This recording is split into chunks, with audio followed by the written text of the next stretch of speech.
Now let us define our second term, neurodevelopmental disorder.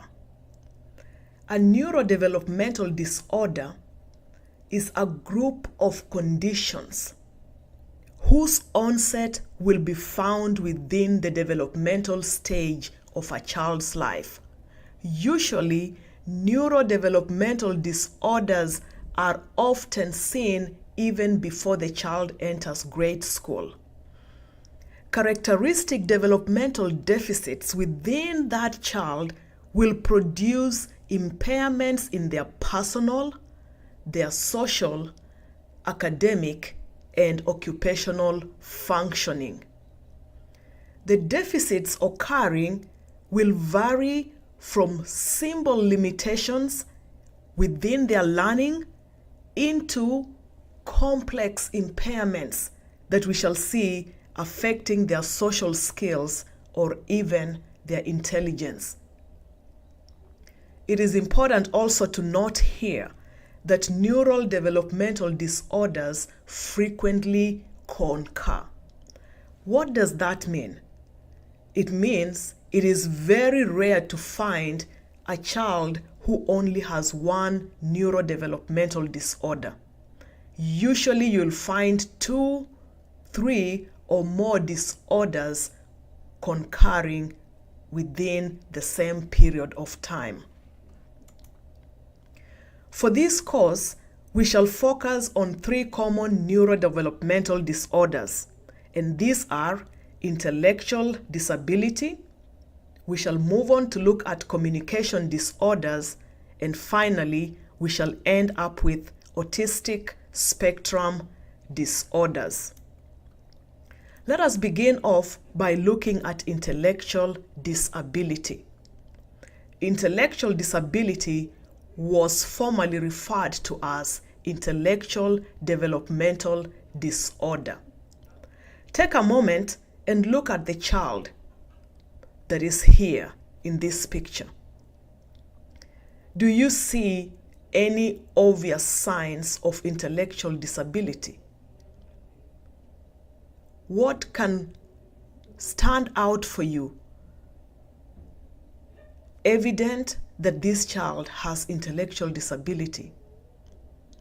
It may be obvious for some, yet to the majority it may not necessarily be obvious.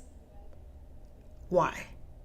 That is because intellectual disability is characterized by deficits in the general mental abilities.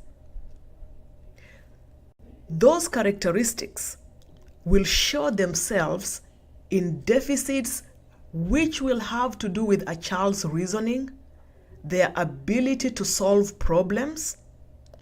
There will also be deficits in their planning, in their abstract thinking, their judgment, academic learning, and finally, in their general learning experiences.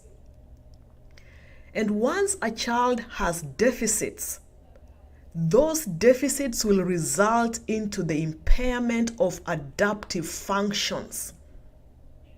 Meaning, a child who has those deficits, who has adaptive functioning impairment, will fail to meet certain standards. Let us look at them. Those impairments will also show themselves very clearly in a child's personal independence.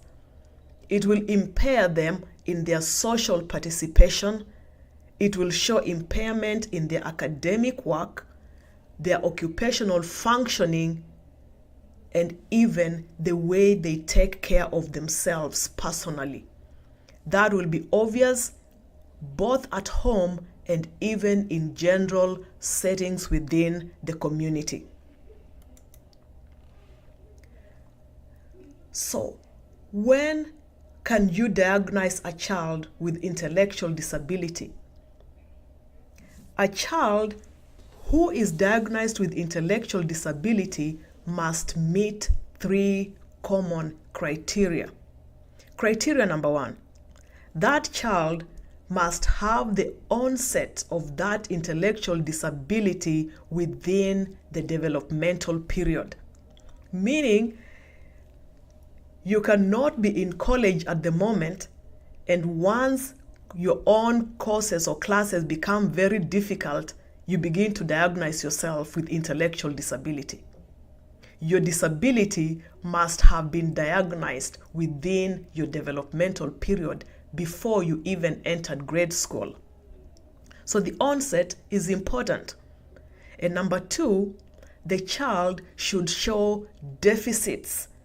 Those deficits, as we have already identified, will be seen within their intellectual functions, their reasoning, within their problem solving, their planning, abstract thinking, in their judgment, in their academic learning, and even their general learning from normal experiences.